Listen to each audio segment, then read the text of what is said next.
Hello everyone, welcome back to English for Indonesian channel with me, Fitra. Ya, sudah lama kita tidak berjumpa saudara-saudara. Oke teman-teman, malam ini, wah ya malam ya, karena di sini tuh malam. Malam ini saya akan membuat atau mencoba membuat satu video lagi, satu video tutorial dalam bahasa Inggris. Ya, video ini akan berisi tentang sebuah materi yang terkait dengan materi sebelumnya, yaitu tentang terkait dengan materi adjective clause sebenarnya, karena ada satu orang yang bertanya ya, saya lupa yang nanya itu siapa di kolom komentar. Dia itu nanya penggunaan koma dalam adjective clause, penggunaan koma dalam adjective clause. Nah, sebenarnya ada bahasan kenapa pakai koma, kenapa enggak. Nah, itu ada alasannya. Dan itu akan kita bahas pada malam hari ini. Baik teman-teman, sebelumnya saya tunjukin dulu slide-nya. Oke. Kita lihat ya. Di sini, oke. Oh ya, welcome to English for Indonesian. Oke. Welcome to English for Indonesian teman-teman yang baru bergabung, yang baru ketemu dengan channel ini. Perkenalkan, saya Fitra. Saya adalah seorang guru bahasa Inggris yang saat ini masih aktif mengajar bahasa Inggris. Nah, disclaimer ya, ini disclaimer dulu. Saya memang guru bahasa Inggris, tapi bukan berarti apa yang semua sampaikan di sini adalah satu hal yang 100% benar. Ya, saya tidak mengklaim itu ya. Apa yang saya sampaikan di video-video saya itu adalah apa yang saya tahu mengenai pelajaran bahasa Inggris, artinya apa yang saya pahami. Jadi mungkin ada sedikit perbedaan dengan pemahaman orang lain, atau mungkin ada juga sedikit perbedaan dengan guru kalian ya, guru teman-teman yang di sekolah mungkin agak beda-beda dikit. Ya, silakan teman-teman pilih saja, silakan dicerna mana yang menurut teman-teman betul atau salah, atau ya di compare lah.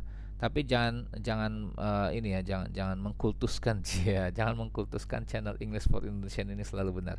Mungkin ada salahnya juga ya. I'm just a human. Dan saya juga masih belajar ya, saya masih belajar bahasa Inggris. Itu disclaimernya ya. Jadi I'm not a Mr. Know It All. Saya bukan seseorang yang tahu segalanya tentang bahasa Inggris. Masih banyak hal yang saya tidak tahu. Oke. Lalu ya, teman-teman jangan lupa untuk like, share, dan subscribe ya, karena masih gratis sampai saat ini. Oke. Ditunggu ya. Tapi kalau memang nggak suka dengan video ini, nggak apa-apa, kasih thumbs down juga nggak apa-apa. Berarti nanti buat pelajaran buat saya juga kenapa ada thumbs down. Oke teman-teman, kita mulai dengan pembahasannya. Jadi kenapa di dalam adjective clause itu ada yang menggunakan koma, ada yang tidak menggunakan koma. Mungkin teman-teman bingung ya, yang dimaksud koma itu di mana. Jadi misalkan Tom, who lives in Jakarta, is my friend, misalkan gitu ya, kalimatnya seperti itu. Nah, penggunaan koma itu setelah Tom itu ternyata ada bahasanya teman-teman. Itu disebut sebagai restrictive and non-restrictive clause ya, restrictive and non-restrictive clause. Jadi seperti apa restrictive and non-restrictive? Ribet juga ngomongnya. Restrictive and non-restrictive clause itu seperti apa?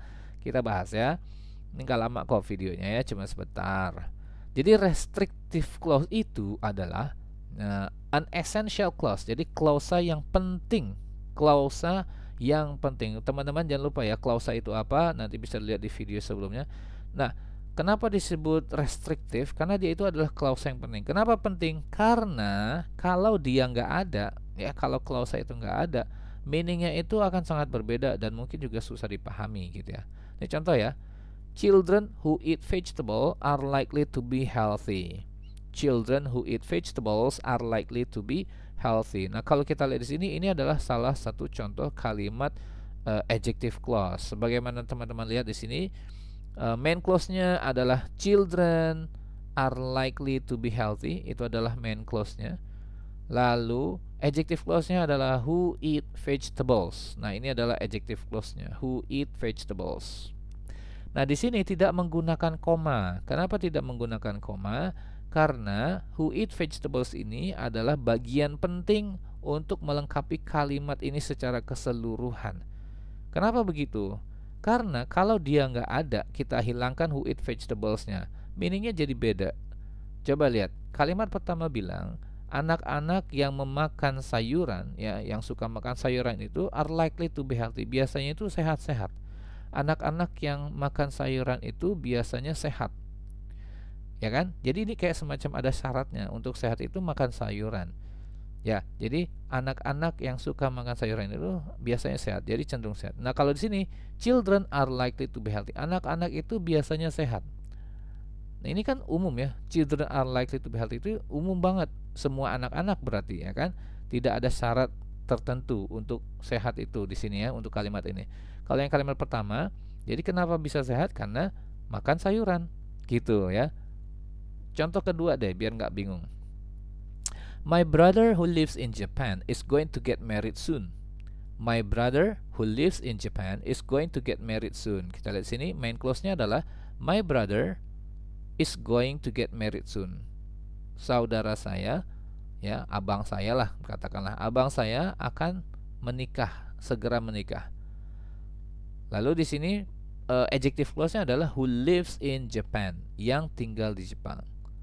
Jadi abang saya yang tinggal di Jepang akan segera menikah. Itu kalimatnya ya. Nah, who lives in Japan ini yang disebut sebagai restrictive clause. Jadi klausa yang penting. Kenapa yang penting? Karena gini, my brother who lives in Japan itu mendeskripsikan abang yang mana, ya kan? Abang yang mana? Kalau misalkan my brother is going to get married soon, misal saya punya abang 3, ya, abang saya ada 3. Kalau saya cuma bilang my brother is going to get married soon, akan ada pertanyaan, abang yang mana, ya kan? Which brother?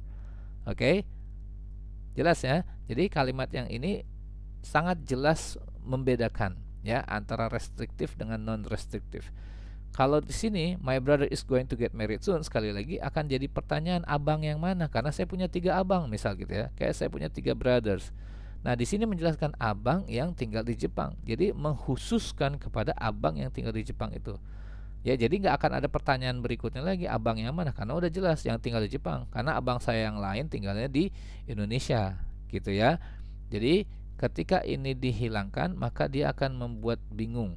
Ya, akan membuat bingung abang yang mana. Jadi butuh ini dibutuhkan. Who lives in Japan ini dibutuhkan untuk membuat kalimat ini menjadi jelas. My brother is going to get married soon.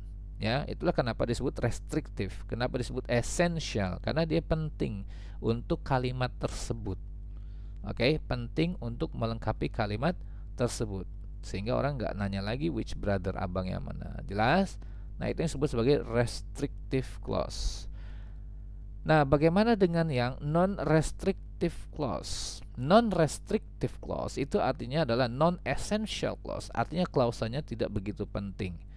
Jadi adjective clause-nya itu yang ada di kalimat tersebut tidak begitu penting. Kenapa tidak begitu penting? Karena tanpa dia pun itu sudah jelas, kalimatnya sudah jelas. Misal, my brother who lives in Japan is going to get married soon. Ini pakai koma nih. Kalau yang tadi kan nggak pakai koma ya. Jadi kalau restriktif itu tidak pakai koma. Kalau non-restriktif itu pakai koma nih, kayak gini. My brother who lives in Japan, ya, my brother, who lives in Japan, is going to get married soon.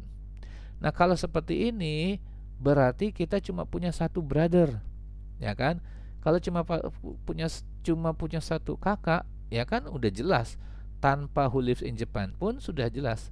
Tanpa ada embel-embel who lives in Japan pun orang sudah ngerti brother yang mana, karena kita cuma punya 1 brother, cuma punya 1 abang, gitu ya. Jadi ini disebut non-restrictive, non-essential. Artinya tanpa ini pun orang sudah paham, ya. Tanpa ini pun orang sudah ngerti brothernya yang mana, maka disebut non-essential. Oke. I only have 1 brother. Saya cuma punya 1 brother. Jadi orang nggak akan nanya which brother, abang yang mana. Kan cuma 1 memang. Oke, paham ya? Contoh lagi berikutnya. Ya, Uin Syarif Hidayatullah, UIN, wes UIN. UIN Syarif Hidayatullah Jakarta, ya. Uin Syarif Hidayatullah Jakarta, which is located in Tangerang Selatan. Nah, bingung kan? Uin Jakarta tapi di Tangerang Selatan. Oke, Uin Syarif Hidayatullah Jakarta, which is located in Tangerang Selatan, is a good university. Main clause-nya yang mana? Main clause-nya adalah Uin Syarif Hidayatullah Jakarta is a good university. Itu klausa utamanya, main clause.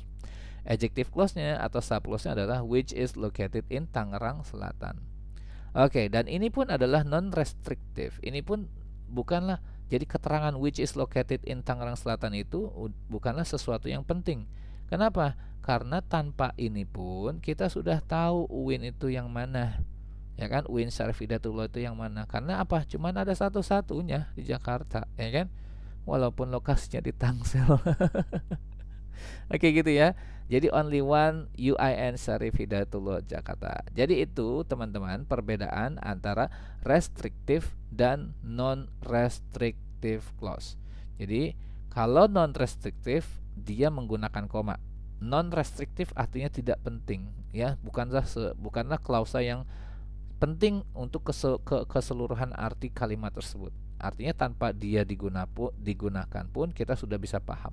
Tapi kalau restrictive clause, restrictive adalah klausa yang penting, essential clause. Artinya kalau dia dihilangkan maka meaningnya akan berbeda, atau mungkin meaningnya jadi nggak lengkap, orang masih bingung, ya kan, karena deskripsinya nggak ada. Oke ya, itulah kenapa disebut essential, kenapa disebut penting, karena kalau tanpa dia kalimatnya menjadi ada yang kurang gitu ya. Paham? Nah, itu adalah perbedaan restrictive dan non-restrictive clause. Semoga teman-teman bisa pahami semua itu. Ya, jadi itu aja teman-teman video untuk kali ini. Thank you for your support. Semoga bisa dipahami. Don't forget to like, comment, share, and subscribe teman-teman, karena semuanya masih gratis ya. Jadi ya mungkin itu saja dulu ya teman-teman ya. Kita ketemu lagi insyaallah di video berikutnya. Thank you. Wassalamualaikum warahmatullahi wabarakatuh.